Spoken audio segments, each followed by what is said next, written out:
A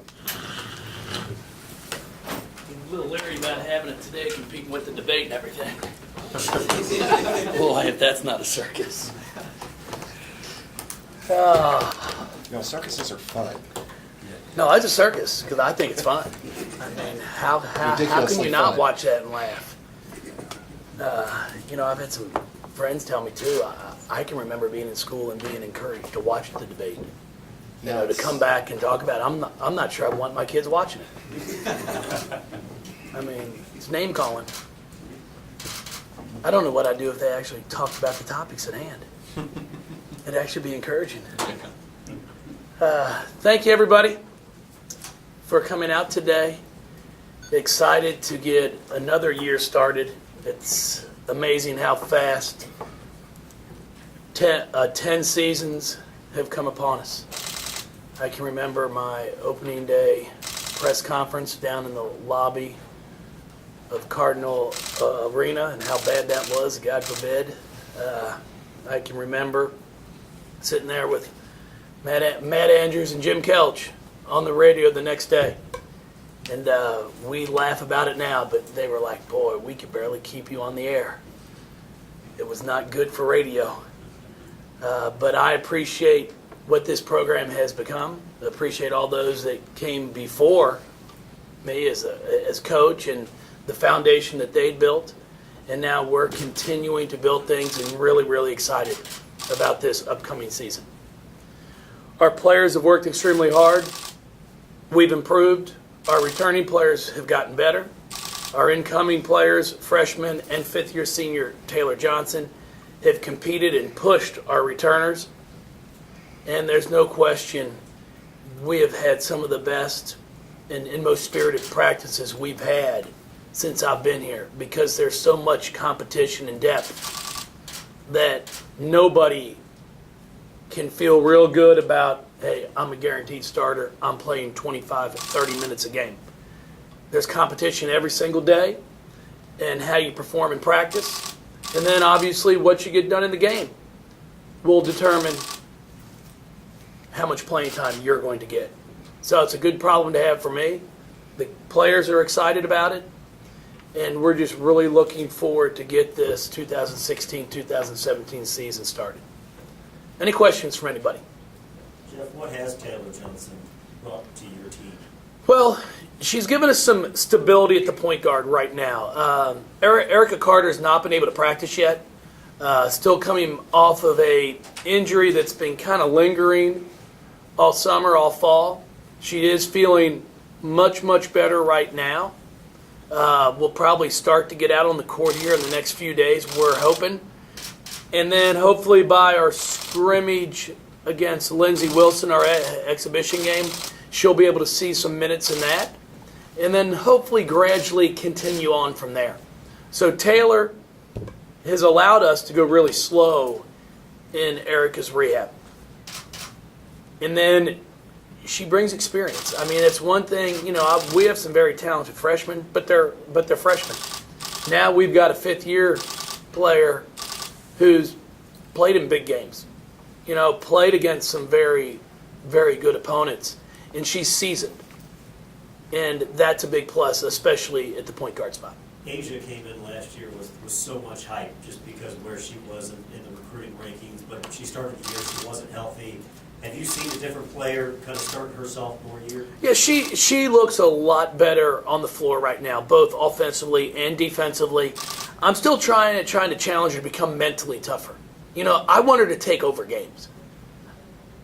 I'm always having to tell her to shoot. No coach ever had to tell me to shoot, ever. And that's what I'm trying to get her to that point where I want to tell her, stop shooting. But it's never happened yet. She works harder than anybody on the team. She spends more hours in the gym working on her game, perfecting her craft. But then it's like she's timid to just go out there and play. And that's the mental side of the game that I'm trying to get her to change, because I want her to take over. Her teammates know that she works on her game as much as she does.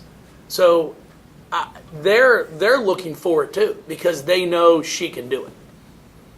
There's the expectations of the high rankings. I know you don't worry about them early in the year. It's nice to have them What kind of goals have you guys set out for yourselves? Well, expectations are a great thing. You know, it shows you that you're building a program, putting a product on the floor that people are expecting big things from. You know, from a coaching side of it, you'd much rather have high expectations than low. Because if you have low, that means you're probably not going to have a job very long.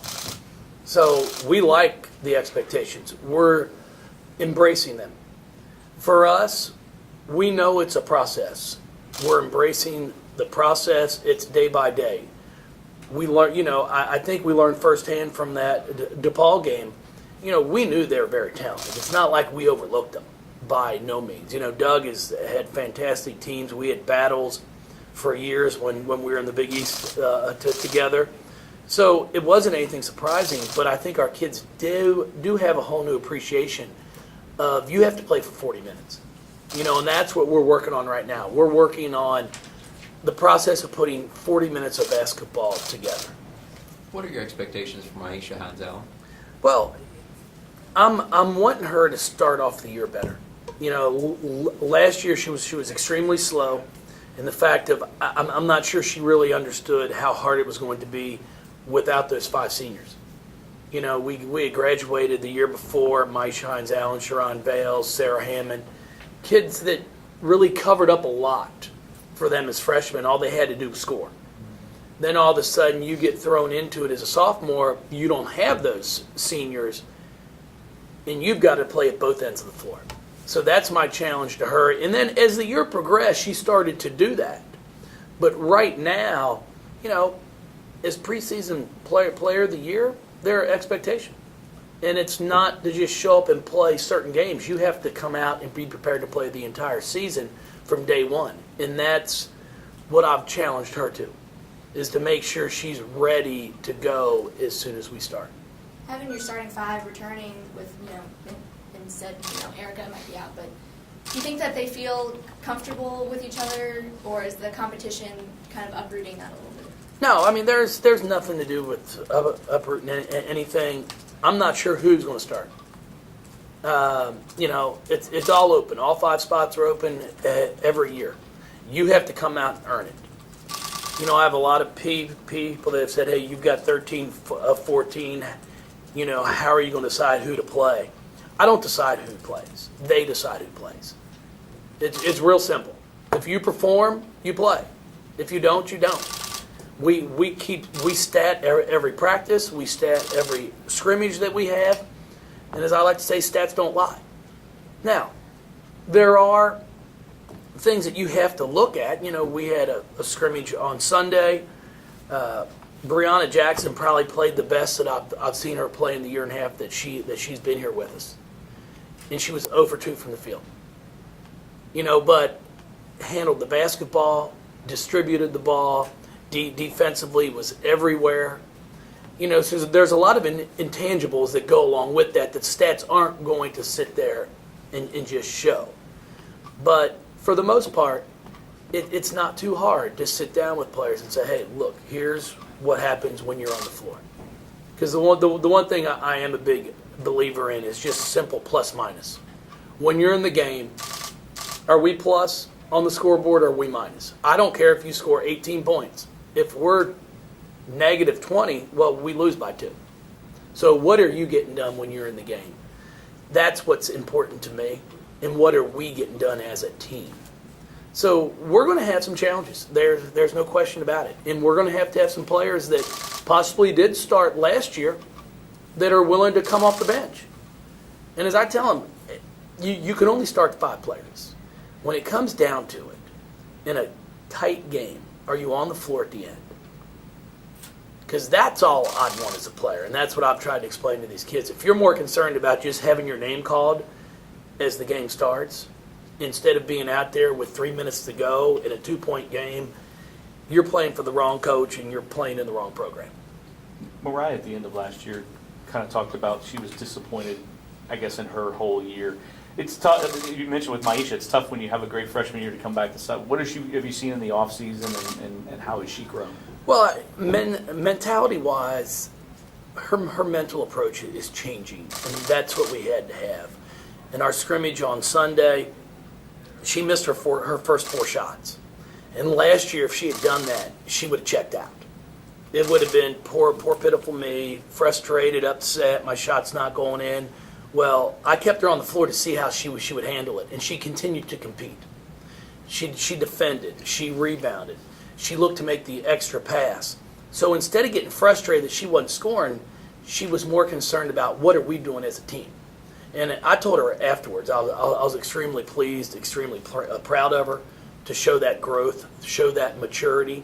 And that's what's going to separate her game, because she can do so much for us. She's the best post passer that we have. And because she can shoot the ball as well as she does, you have to respect that. So even if it's not going in, teams are still going to contest shots. And all she has to do then is a shot fake and, one, two dribble pull up or get the ball in the post. Bringing in 2 6'4" freshmen, what do you expect from those two?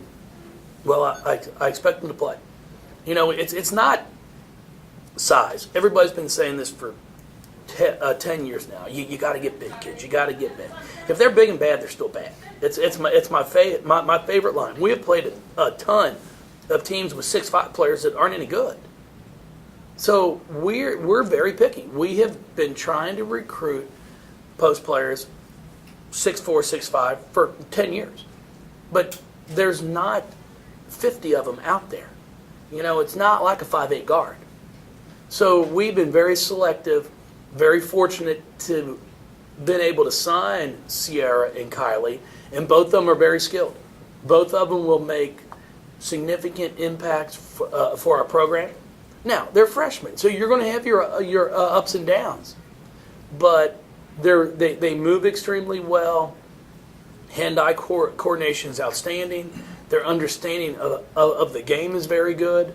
So we, right now, will have very good depth in the post. And Courtney Walton has benefited tremendously because she's now going against 6'4", 6'5" every day in practice. She's finishing extremely well around the basket because of that. What do you expect from the other newcomers?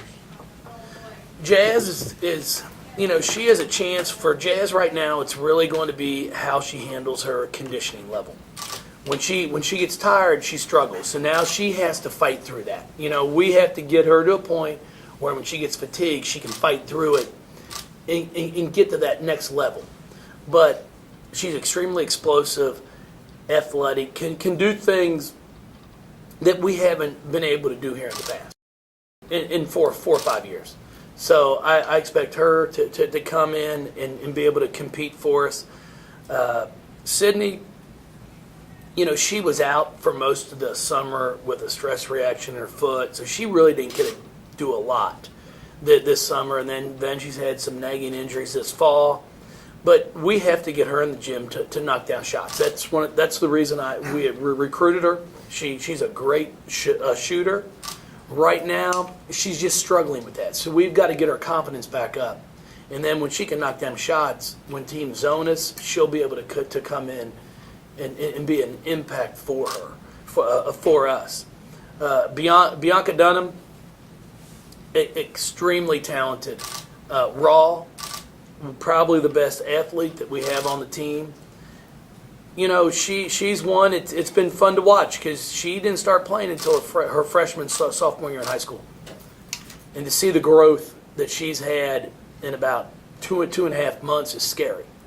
So it's going to come down to see how she continues to develop, adjust to the college game, and then Jess has been doing well. As a walk-on, I've been throwing her out there. She's been competing with all of our returning players.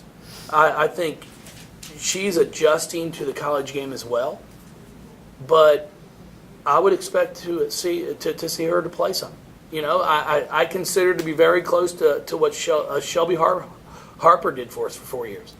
A spark plug comes in, not really going to do anything wrong, not going to score 20, but I think can give us some minutes when we have some foul trouble, some injuries, things of that nature.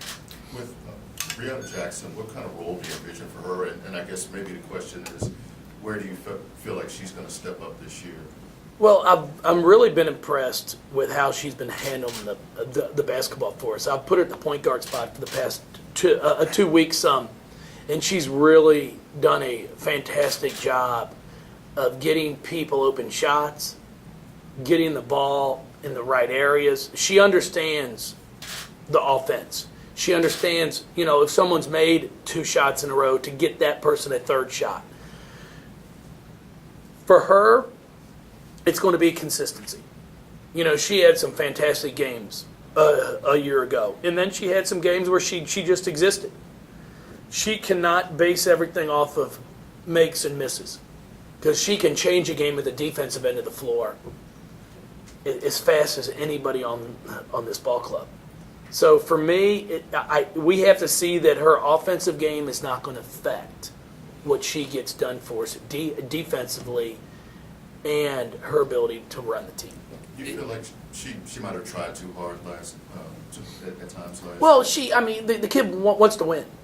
So when things got tough for her, she wanted to try to pick it up and carry it. And that's one thing that I've talked with all of our players about. We have too many good players. Nobody has to carry us. If you're taking a contested shot, it's probably a bad shot, because somebody's open, and we have enough good players to not have to take a contested shot. I used to joke with Angel the two years that I coached her. I said, a contested shot for Angel was better than some of our other players that had open shots. But we didn't have the overall talent then that we have now. This is by far the deepest team that we've had. It could be one of the most talented teams that we've had. Now, with that being said, we don't have Angel. The kid's a top 10 player in the world. 3-time All-American. But top to bottom, I'm very, very excited about the depth and talent that we have. Jeff, when you have a bunch of talented freshmen, does a coach have to have a certain level of patience? And if so, is that sometimes hard? I have no patience. So some other coach might. But, my whole thing with all of them is I don't expect them to make every shot, but I expect them to go hard. Mistakes are part of the game, but lack of effort is not. Lack of communication, talking is not. So do I have patience for if someone's not shooting the ball well? Someone might, go and pick up the wrong player on defense. I have patience for that. But if you're not competing and going hard, no, I don't have patience. And then I'm not fun to be around. What have you seen from the returners in terms of them trying to kind of step up and be role models for the freshmen? Well, Courtney Walton especially, I think she's been great for our post players. This is her 5th year. Brianna Jackson's a 5th-year player. Taylor Johnson's a 5th-year player. We have a lot of experience that our freshmen are able to lean on and ask questions to. And they've been doing a great job. It's a great group to coach, a great group of young women. I'm excited to coach the team. I don't have problems. They're college kids, so we all, whatever. We all did some good things in college and had fun. But I don't worry about them. They know right from wrong. And they represent our athletic department, our university, our city, extremely well, because they understand what comes along with being a part of the University of Louisville women's basketball program. And that's expectations. Not just how you play, but how you act. ACC Media Days in Charlotte, North Carolina. What did you see down there? What did you come away with? You know what? Pretty much the same thing. Just like we always have. It's a quick half day. It's more so of a chance for us to get out and tell everybody about our program. Half the team's there in the morning. We left at 2 o'clock, and then the next half comes in the afternoon. Very excited about the depth of our league. I think there's going to be some spirited games, competitive games. There's really nobody that you can just chalk up as a win. So it's going to be fun. It's going to be a fun year. How much did the trip to Cuba help, and are you seeing the dividends paying off on that? Oh yeah, there's no question about that. The 10 days of practice that we're allowed before we take that trip, I can't even put a value on that. You know, especially for our freshmen, we're so much further along right now than we were last year at this point. Especially for our freshmen, we're not having to go 3.5, 4 hours. We're practicing 2:20. So the kids aren't as tired right now. They're able to get in and do extra ball handling, shooting, you know, more skill work than we were able to last year. And then in the terms of basketball, you know, we played 3 games. So they're experienced with that and played a very good Cuban national team that was very physical. So everything was a win-win for us on that trip. Could you plan, I mean, well, with the schedule, you've got that 4-game stretch with Maryland, South Carolina, Kentucky, I guess Western Kentucky. I mean, that's a pretty challenging stretch early in the season. What kind of benefits do you really see from that and with this team? Well, you know, we're fortunate to have 3 of those 4 at home, 1 on a neutral site. But it's going to be very, very competitive basketball games. There's no question about that. You know, it's one of those, if you win all 4, you can't just assume you're going to a Final Four. You know, you go 3-1, that's great. You lose all 4, the year's not over. You know, you take all your non-conference games and you try to use those as learning experiences and stepping stones. Now, are we out to try and go undefeated? Of course we are. It's 1 game at a time. You know, everybody's goal is to win every single game.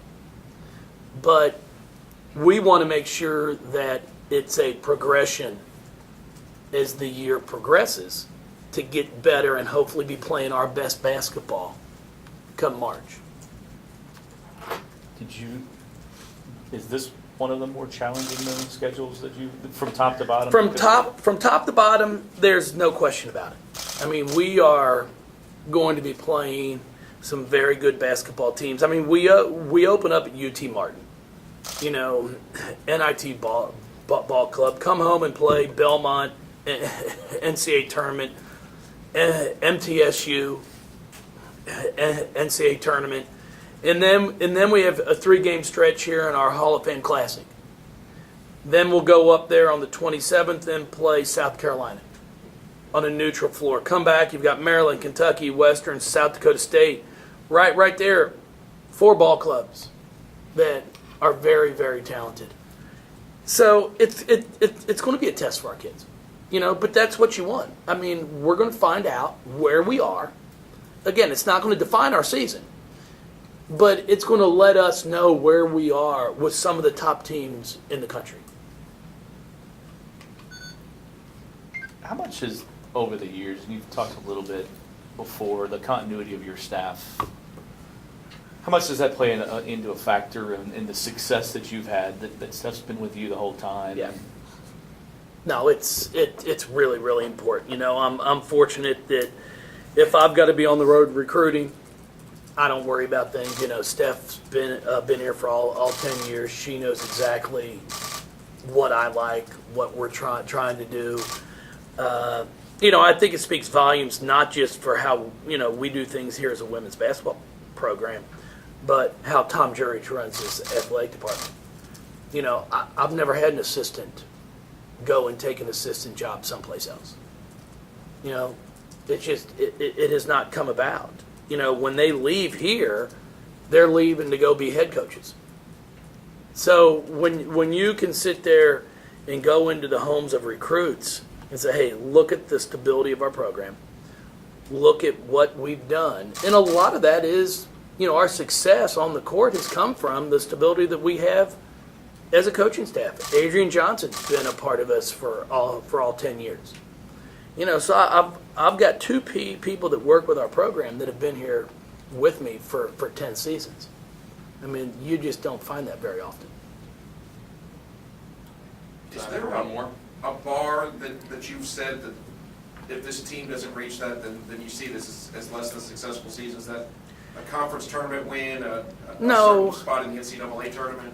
No, we don't look at it like that. You know, as I go back and reflect on last year, you know, which we do at the end of every season, when we're 1-4, if we had said that we'd finish, what did we finish last year?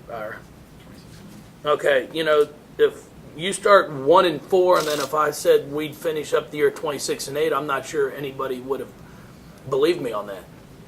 So, you know, do I think we had a successful year? Yeah, I do.